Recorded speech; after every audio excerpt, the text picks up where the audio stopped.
Welcome to Luca is a Billionaire, where the only thing I invest in is your answers. You start by preparing SDS and your workspace so debugging behaves predictably. Open the debug perspective and leave the Project Explorer and console visible.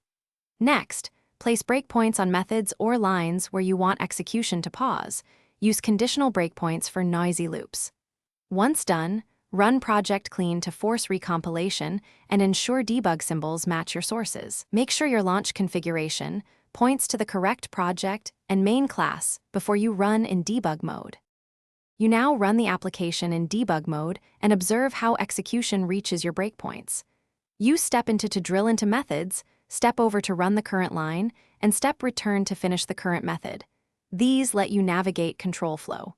While paused, inspect variables and expressions to understand object state and change values to test fixes on the fly. Once done with a pause, resume. Also toggle exception, breakpoints to catch thrown exceptions early.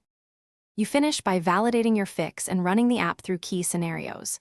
If needed, attach SDS to a remote JVM or use Spring Boot remote debug options. Replicate the bug and confirm behavior. For intermittent issues, capture thread dumps, enable detailed logging, or perform heap analysis. If breakpoints aren't hit, check that classes were compiled with debug symbols, confirm the source matches the deployed code, and restart SDS or rebuild the workspace.